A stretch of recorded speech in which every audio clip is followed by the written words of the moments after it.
I once believed that my destiny was to make art. Perhaps I had it all wrong. Perhaps my destiny is to become the art. Okay, you goddess of chaos. Are you pumping that perfectly good male body of yours full of hormones?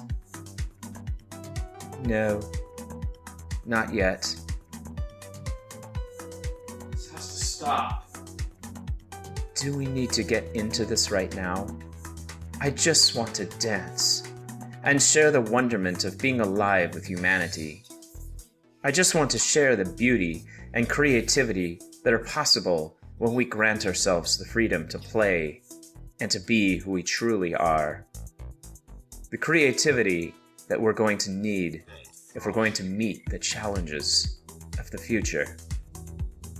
What you're doing is the height of narcissism. I mean, children are going to see what you're doing and think it's perfectly okay to abandon all social norms. Listen, I know there are complexities to consider, but we can't just... You want me to go back to suppression and silence? When I did that, I was living a lie and hurting other people because of it. We need social norms. But it really would be great if we could trust one another and have a way to renegotiate the ones that hurt us. Does this civilization carry so much trauma load that people can only see gifts as threats to everything they think they need to hold on to? How can we even start to design social norms that work for all of us if there's so much noise from the past that we can't even hear each other? What's this word that you use? Traumaload? What the hell is traumaload? Stop talking like an alien. I know you think you're an alien, but you're not.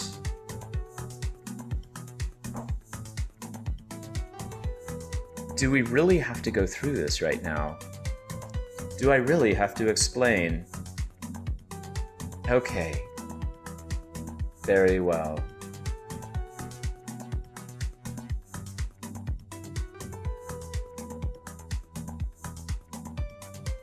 Traumaload.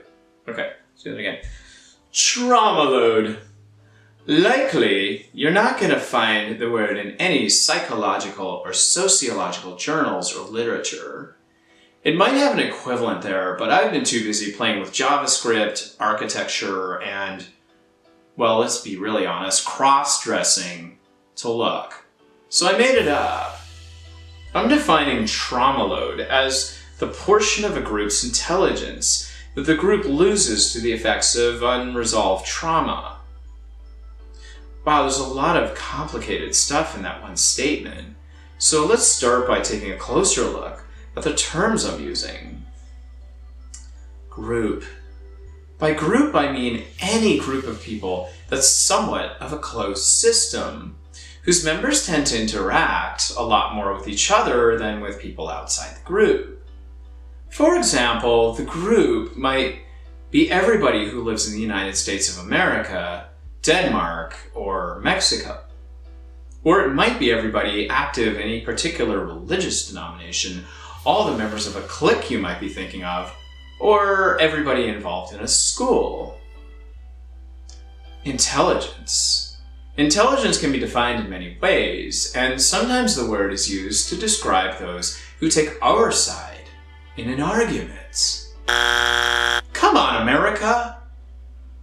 I'm defining intelligence here as the ability to perceive or infer information, retain that information as knowledge, and use that knowledge for adaptive behavior within a context or environment. It's my experience that when 20th and early 21st century institutions in the United States have described intelligence, they've tended to validate only perceiving or inferring through channels traditionally understood as mental, left-brained, or linear, such as words and logic. However, I believe that we access and refine our full intelligence through our ability and willingness to perceive, infer, and verify information via any and all cognitive channels available to us, while respecting the profound powers and limitations inherent in each channel and in all channels when taken together. Trauma. This is a word we've been hearing a lot lately. So, what does it really mean? When we hear the word trauma in social and political discourse, it's safe to assume that people mean psychological trauma. Though, personally, I think somatic might be a better term, onto that later. When we're talking about the trauma in Traumaload, we're talking about psychological trauma. In simplest terms, psychological trauma is damage to the mind, resulting from an experience so disturbing or distressing that our ability to integrate the emotions involved, our ability to cope, is lastingly overwhelmed. Trauma generally falls into three types. Acute, trauma from a single incident. Chronic, trauma from an experience that's repeated and prolonged, such as domestic violence, bullying, or child abuse. Or complex, trauma from exposure to varied and multiple traumatic events, often of an invasive and interpersonal nature. So, when I define trauma load as the portion of a group's intelligence the group loses to the effects of unresolved trauma, what I really mean is, how much of the group's mind is caught up in an ongoing state of trying and failing to cope with deeply disturbing or distressing events, and of trying and failing to integrate the emotions involved. I know from personal experience that how much trauma I've carried in the past has directly impacted my available intelligence and how my interactions with other people have gone.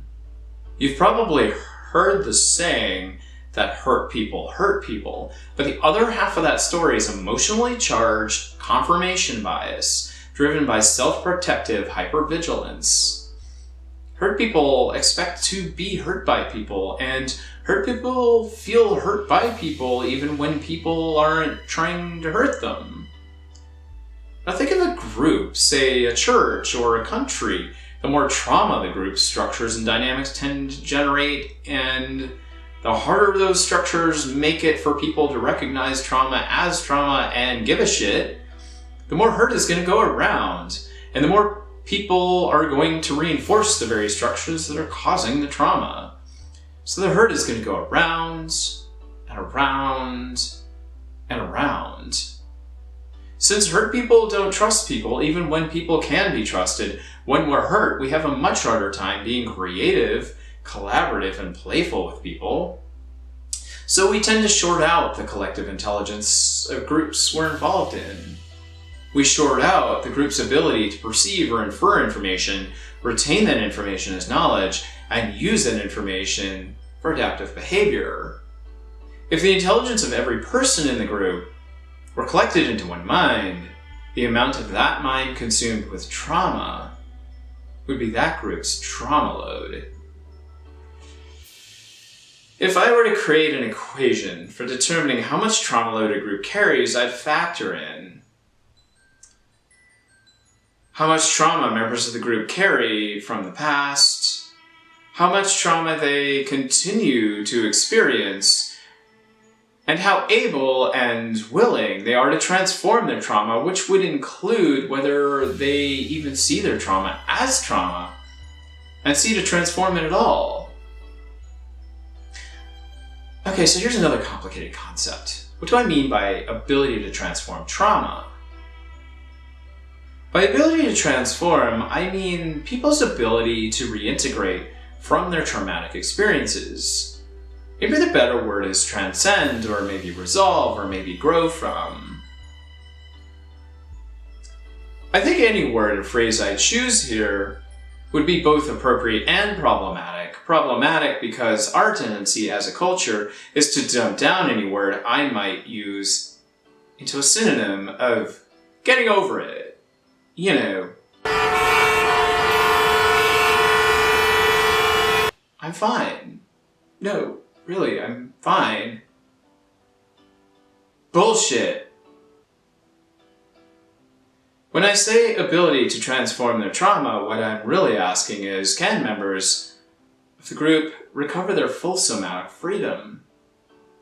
Their intelligence, if you will. Do people have the capacity and freedom to truly digest and truly let go of the trauma? Not just say so, but truly.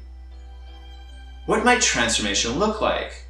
I believe it looks like getting to a genuine state of serenity, connectedness, and empowerment, even gratitude for the traumatic experiences. Ability to truly forgive ourselves and others that might have been involved in events. We've felt thoroughly heard. Have we regained and perhaps even expanded our capacity and freedom to learn? Is the wisdom we believe we've gained truly expansive?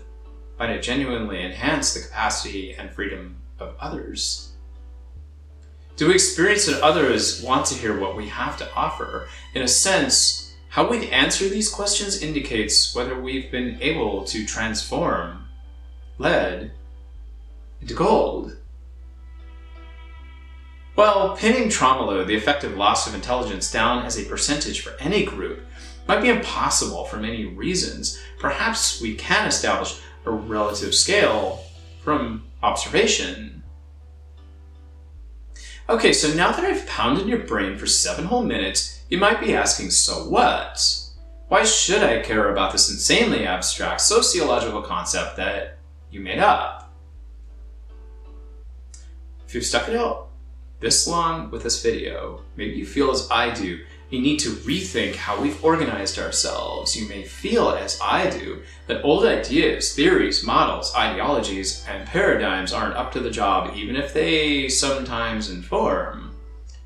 It's a growing sense that societies that have prided themselves as the bleeding edge of modernity are losing hope and direction. I see it too, and I suspect that it's because we're afraid to let go of old understandings, don't know what else to look for, and don't trust ourselves enough to try new perspectives. I think the idea of Traumaload might be a lens that can help. It might not be the best or the only lens available or even totally thought through. Yet, as a lens, it might help us move past blaming ourselves and one another and past illusions of cultural exceptionalism that blind us to the bad, but also to the possible. Beyond these illusions, it might help us discover a new hope, direction, and inspiration hidden in the logic it implies, a hope, direction, and inspiration appropriate to our stage of evolution.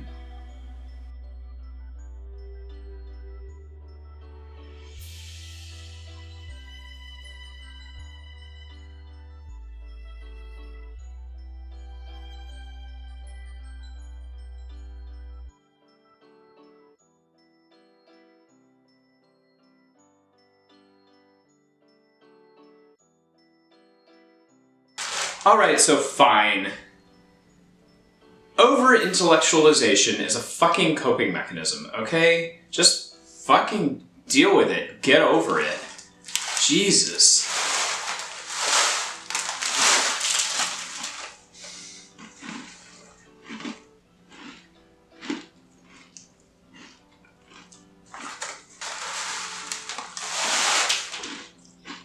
What's an even better coping mechanism now?